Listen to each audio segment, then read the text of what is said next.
Good morning प्यारे बच्चों। मैं हूं आपकी एजुकेटर पूर्णिमा और आज हम हिंदी की वर्कशीट नंबर 2 करेंगे।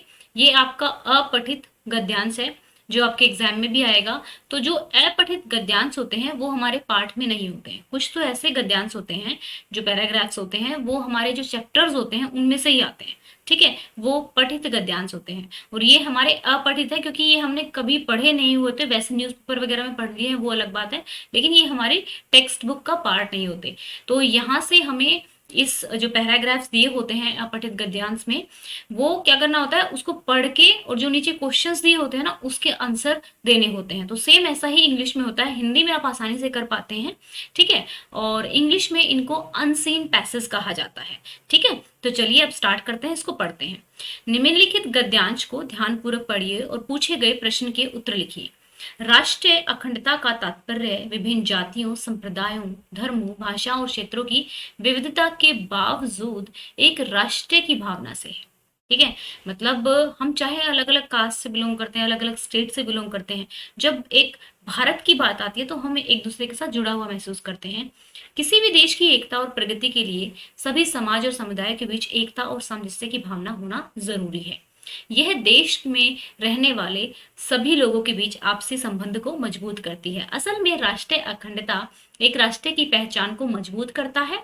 क्या करता है? राष्ट्रीय अखंडता राष्ट्र की पहचान को मजबूत करता है।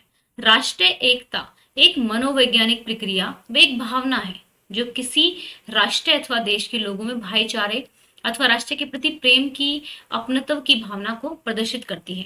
अगर आप कहीं बाहर कंट्री में गए हुए हैं, किसी और कंट्री में, और अगर आपको पता लग जाए कि ये भी इंडियन है तो बड़ा प्यार उमड़ कर आता है ना? ऐसा होता है क्योंकि वो हम उस भावना से जुड़े हुए हैं कि ये भी हमारे देश से है। ठीक है, राष्ट्रीय एकता राष्ट्र को सशक्त और संगठित बनाती है। राष्ट्रीय एकता ही वह भावना है जो विभिन्न धर्मों, संप्रदायों, जाति, वेशभूषा, सभ्यता एवं संस्कृति के लोगों को एक सूत्र में पिरोए रखती है। अनेक विभिन्नताओं के उपरांत भी सभी लोग परस्पर मेल जोल से रहते हैं। हमारा देश राष्ट्रीय एकता की एक मिसाल है। जितनी विभिन्नताएं हमारे देश में उपलब्ध हैं उतनी शायद ही विश्व के किसी अन्य देश में देखने को मिले। लेकिन यहाँ फिर भी यहाँ अनेक जातियों व संप्रदाय के लोग जिनके रहन सहन, खाना पीना, वेशभूषा पूर्णतः भिन्न है, एक साथ निवास करते हैं। सभी राष्ट्रीय एकता के एक सूत्र में पिरे हुए हैं। ठीक है, जब तक किसी राष्ट्र की एकता सशक्त है तब तक वह राष्ट्र भी सशक्त है। बाह्य शक्तियां इन परिस्थितियों में उसकी अखंडता व सार्वभौमिकता पर प्रभाव नहीं डाल पाती हैं, परंतु जब राष्ट्रीय एकता खंडित होती है तब तब उसे अनेक कठिनाइयों से जूझना पड़ता है। अब जो अपठित गद्यांश होते हैं उनमें हमें खुद से कोई आंसर नहीं लिखना होता है। जो क्वेश्चंस में यानी कि जो ऊपर पैराग्राफ में दिया होता है वही हम लिखते हैं। तो इंग्लिश में इनको अनसीन पैसेज कहते हैं।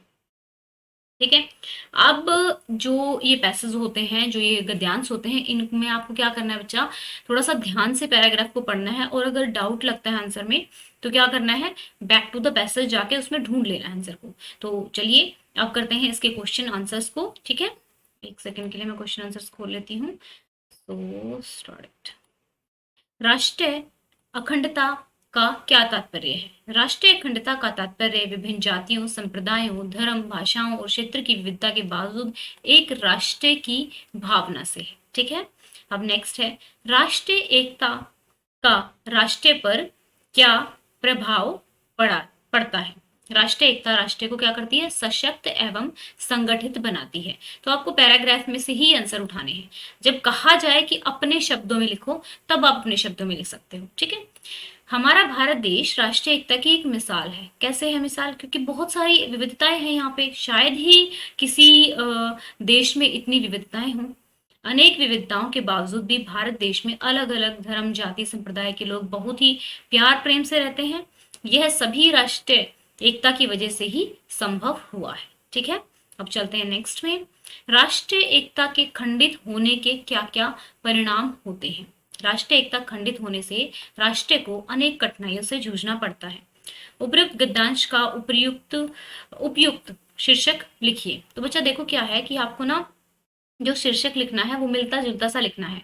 कुछ जो कीवर्ड्स दिए होते हैं वो भी आप इसमें से लिख सकते हैं। तो जैसे मैंने लिखा राष्ट्रीय एकता एवं अखंडता, ठीक है, ये लिख सकते हो। आप अपने मन से भी मतलब लिख सकते हो इसमें, लेकिन जिस चीज के बारे में ज्यादा बात की हो वही टाइटल होता है। अब मैं जैसे कहने लगूं कि अ, एकता में अनेकता, सॉरी सॉरी, अनेकता में एकता, ऐसे मैं कहने लगूं तो क्या होगा, वो यहाँ पे वो वाला टॉपिक नहीं है। टॉपिक किसकी बात की जाए, राष्ट्रीय एकता और उसकी अखंडता, यानी कि वो खंडित नहीं होनी चाहिए। वो अगर अखंड है तो ही एक राष्ट्र मजबूत है। तो जो वर्ड्स ज्यादा रिपीट होते हैं उनमें से ही हमें एक टाइटल चूज कर लेना चाहिए। ठीक है, बाकी हमें उसकी लैंग्वेज से पढ़ के समझ में आ जाता है कि क्या टाइटल इसका होने वाला होता है। ठीक है बच्चों, तो कल मैंने एक लाइव सेशन लिया था। ठीक है, तो सब I hope so most of the बच्चों ने तो देख ही लिया होगा, उसको देख लेना। मैं ऊपर भी अटैच कर दूंगी और उसका लिंक भी दे दूंगी। प्लस सभी बच्चे टेलीग्राम चैनल को ज्वाइन कर लो, क्योंकि जो नोटिफिकेशन होते हैं, ठीक है, आप लोगों को लगता है कि मैंने आपको लाइव का नोटिफिकेशन नहीं भेजा है। जो भी नोटिफिकेशन होते हैं, यूट्यूब दिन में सिर्फ 3 ही वीडियो के नोटिफिकेशन भेजता है। ठीक है, तो 3, वो भी तब जब आपने ऑल नोटिफिकेशन, बेल बटन में ऑल नोटिफिकेशन आपने तीनों आपने ऑन किए हों। तो हम वर्कशीट 10-12 वर्कशीट डालते हैं डेली, सभी क्लासेस की डलती हैं, हिंदी और इंग्लिश मीडियम दोनों में डलती हैं। तो उसमें से 3 के नोटिफिकेशन आपके पास चले जाते हैं। जब लाइव लेते हैं तो आपके पास इंफॉर्मेशन नहीं पहुंच पाती है। तो उसके लिए मैं कह रही हूँ कि टेलीग्राम चैनल ज्वाइन कर लो। जैसे ही आपको मेरे को लाइव लेना होगा, क्योंकि अभी लाइव क्लासेस भी स्टार्ट होंगी, तो आपको टेलीग्राम चैनल पे क्या है, नोटिफिकेशन मिल जाएगा। ठीक है बच्चा, तो आपको क्या करना है, टेलीग्राम चैनल को ज्वाइन करना है। लिंक कहाँ पे है, डिस्क्रिप्शन में दिया हुआ है। और लाइव क्लास में कई सारी इंपॉर्टेंट बातें मैंने बताई हुई हैं कि हम किस तरीके से आने वाले टाइम में पढ़ाई करने वाले हैं, किस तरीके से हमारा शेड्यूल रहेगा पढ़ाई का, ये सब चीजें मैंने आपको बताया हुआ है, तो वहां से देख लेना। ठीक है बच्चों, और अगर आपको कोई डाउट रहता है तो आप कमेंट करके मुझसे जरूर पूछा करो। मैं सभी बच्चों के कमेंट पढ़ती हूँ और उनके जवाब भी देती हूँ। ठीक है, और कोई टॉपिक आपको थोड़ा मुश्किल लग रहा है, किसी सब्जेक्ट में आप वीक हो, तो वो भी आप मुझे बता सकते हो। ठीक है, एक क्लासरूम वाला हम कोशिश करेंगे यहाँ पे माहौल बनाने की। ओके, अगर आपको वीडियो अच्छा लगा है तो वीडियो को लाइक कीजिएगा, और अगर आप चैनल पे नए हैं तो चैनल को सब्सक्राइब कर लीजिएगा। ठीक है, और बेल बटन को प्रेस कर लेना, कम से कम जो 3 होते हैं नोटिफिकेशन वो तो आपको मिले ही मिले। Okay students, thank you. And अगर कोई भी मतलब ऐसा रहता है ना आपको कि भाई कोई सब्जेक्ट में कुछ नहीं पता लग रहा है, तो भी आप मुझसे पूछ सकते हैं। वैसे भी जब आप थैंक यू मैसेज करते हैं तो भी मुझे बहुत अच्छा लगता है। एंड जब टॉपिक के बारे में बताते हैं तब भी अच्छा लगता है। ओके, तो इसी तरीके से अपना प्यार बनाए रखो, मिलजुल के पढ़ते रहो, और बहुत सारा चीजें हैं आप लोगों के लिए। कल का लाइव जरूर देख लेना, क्योंकि उसमें कई कई नई चीजें मैंने बताई हैं कि किस तरीके से हम पढ़ने वाले हैं। मे बी नेक्स्ट वीक हमारा लाइव स्टार्ट हो जाएगा। ठीक है, और ठीक है, हिंदी की वर्कशीट है, लाइव होगा आपका आज फिर से 7:30 बजे ही लाइव लेंगे हम, जिसमें हम जो आपका टॉपिक है ना, परिमेय संख्या, जो आप लोगों को नहीं समझ में आया, परिमेय संख्या और जिसको कहते हैं रेशनल नंबर्स, ठीक है, वो समझेंगे, सो दैट आपको आसानी से थोड़ा थोड़ा वर्कशीट के थ्रू जो भी आपके एनसीईआरटी के चैप्टर हो रहे हैं वो भी कवर होते रहे, आपके डाउट भी अच्छे से क्लियर होते रहे। ठीक है, और संडे को हमारा डाउट सेशन भी रहेगा। ठीक है बच्चों, तो आई होप सो वीडियो अच्छा लगा होगा। Thank you, have a nice day, may God bless you.